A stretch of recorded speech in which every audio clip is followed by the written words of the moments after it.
If they do not listen to that we told you, they are left out in Lagos State too.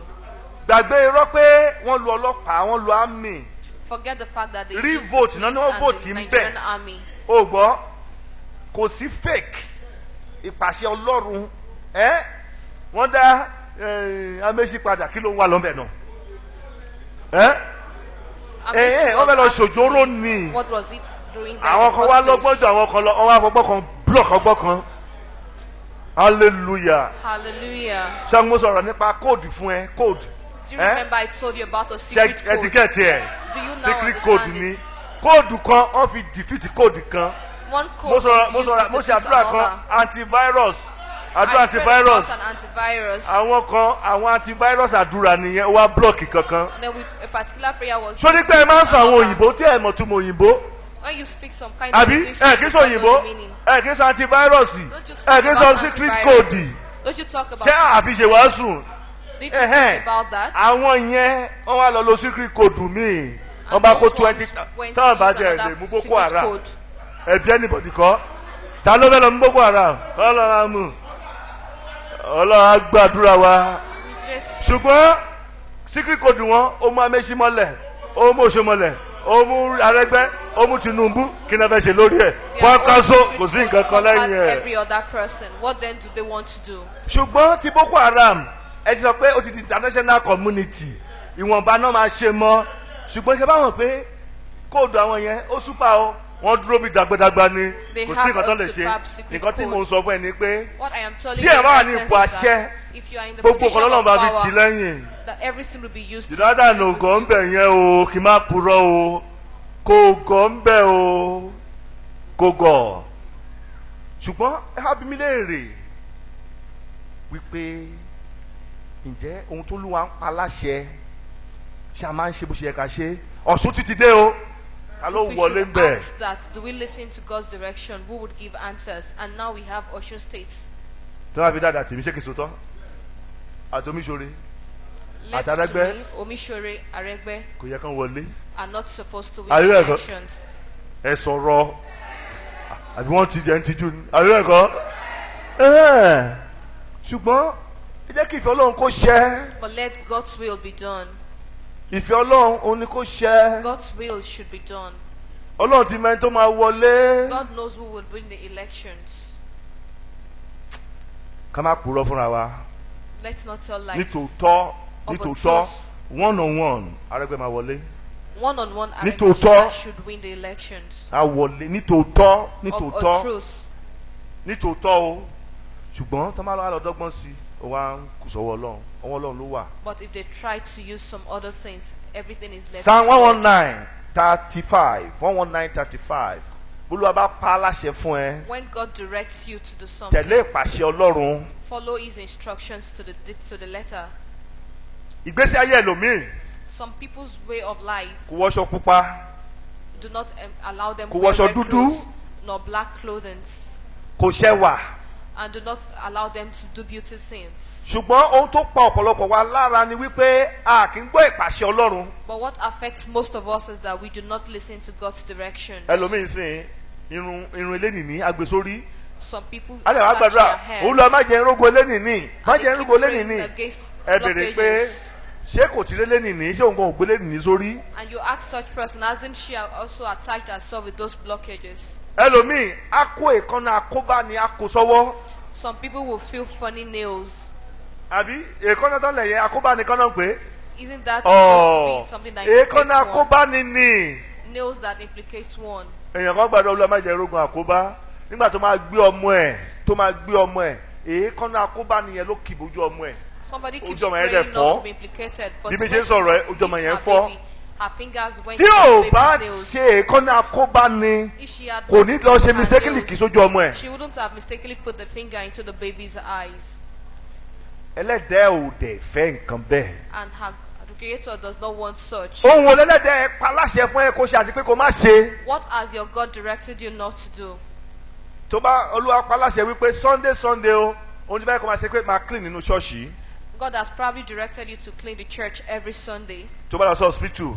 If you go to the hospital, ohun tí dókítà paláṣẹ fún ẹ ló máa lò. you wọ́n follow ní the doctor's oògùn ọ̀rẹ́ instructions. ta àbí kí lóògùn tẹ máa ń lò. And they'll a give ní you different síbí names of mẹ́ta drugs, láàárọ̀ síbí mẹ́ta giving lọ́sàn-án you prescriptions and síbí mẹ́ta dosages. lálẹ́. tó bá ti wá lo síbí mẹ́ta yẹn tó bá ti wá ṣiṣẹ́ àmàṣe operation.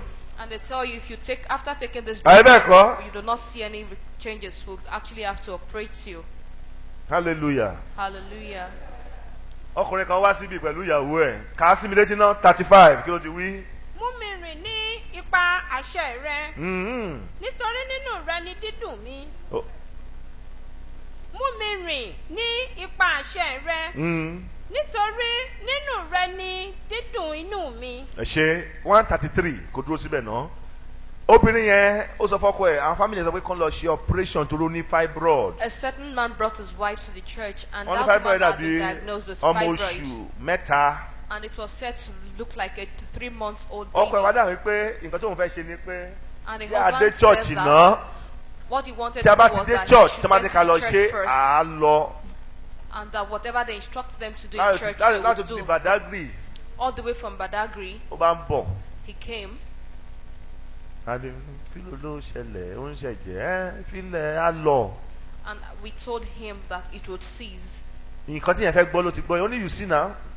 He heard what he wanted Daddy to said hear. it will go. And he told the wife, can you see? Wọ́n lè ti lọ sí Daddy hospital. says it will stop. èmi ò pé operation pọ̀ tó yẹn 500,000 láti ṣe operation I fibroid didn't know that it was that expensive. 500,000 500,000 Ó mọ iye tó ń jẹ́ bẹ́ẹ̀? naira. owó gidi A whole lot of money. owó tó máa lè turn life èèyàn A kind of money Sí that rere. turned somebody's life for good. wọn náà fẹ́ fi lọ génú èèyàn They said they want to use it to operate. guarantee olúwa kó lè somebody's survive soul. ẹ̀ Without ṣùgbọ́n a guarantee ìpaláṣẹ that she ọlọ́run will yẹn ni survive. pé má ṣe é. But God's direction was that she should not go for the operation. ẹlòmíín wà tó bá sọ pé nǹkan yìí má ṣe o akọ̀yìn musẹ́lẹ́ náà ní ẹni tó máa pa ló ń wá a lọ ṣe é tó bá wá ṣe tán Will a not bù believe, lọ́wọ́ and then they'll go to ìyẹn á wá ahead to di do it. ogun And since orí kó ti kó bá rẹ̀. very dangerous for them.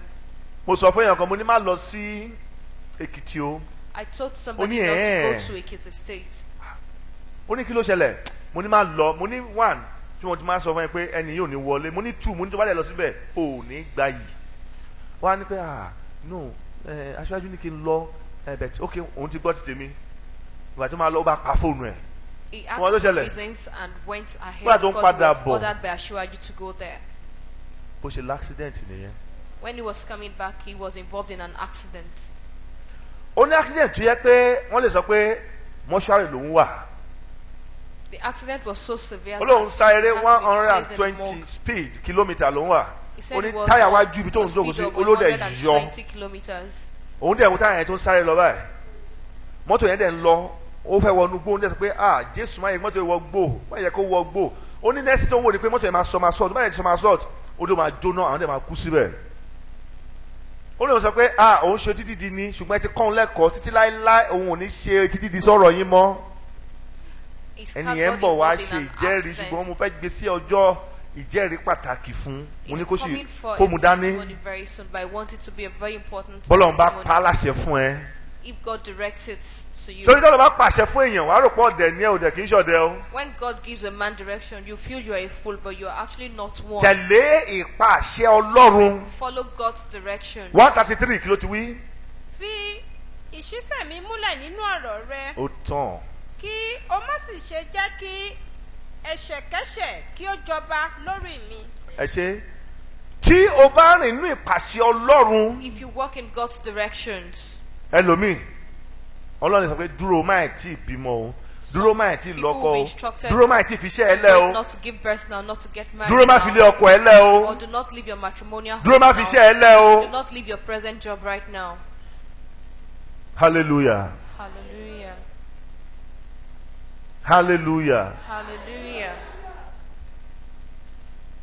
àríṣekọ́lá Abishekola olówó lọ́lá had so much money. orípọ́jọ́ friday wọ́n tẹ́lẹ̀ On Friday, he was laid down, gbogbo yẹn wá ń wò ó and everyone was looking at him. ní 2002 In 2002, èmi pẹ̀lú ẹ̀ pàdé mo sọ̀rọ̀ kan fún I met with him and I told him something. èèyàn kan wá sọ fún yín pé tẹ̀lé ọ̀rọ̀ yẹn o. And somebody told him to take to the instructions. Oúnjẹ pákó ibò lẹ́nu. He was chewing stick. Ó sọ yìí pé wọ́n lè èlò ní kó mú wá fún nǹkan tí mo sọ yẹn. And he asked me how much he was supposed to bring for that thing I had told him. Mo á sọ mo ní wọn ò ní kí ẹ mówó wá. And I told him you've not been asked to ẹ bring lọ any ṣe form of àdúrà money. yẹn fún ara yín. Just go do the prayers yourself. Ṣé kẹ́ lè bá 70. So that you be able to clock your 70th birthday. Ṣé gbogbo 70 yẹn? Can you see he was not up to About 70 70. before he died? Ẹni tí ẹni yẹn ṣì wà láyé ó yẹ kí ẹni yẹn ní Friday ẹni ẹ ló wá send test pé ọ̀rọ̀ tẹ́ sọ fún ààrẹ kò gbọ́. The third party who was there was the one who sent me a text message to remind me that that thing I told Ó ló him sọ he pé didn't listen. àdúrà kò sí nǹkan tí owó ṣe tì owó lè yí ọ̀rọ̀ padà. That he Bóun told lọ him sí that múra. there was nothing money could not do. Wọ́n á ní kó gba That àdúrà money wọ́n á could rè change dànù. things for him. And he could go to Umrah for prayers that things should be Ó changed ti sick around láti for 5 him. years ago. 5 years. 5 years ago, Ó ti sick. he had been sick since Ó máa 5 sùn kò years. máa jí ni. He slept and did not wake up. Ó ní kó jí òun ní 1 p.m. láti máa lọ sí airport.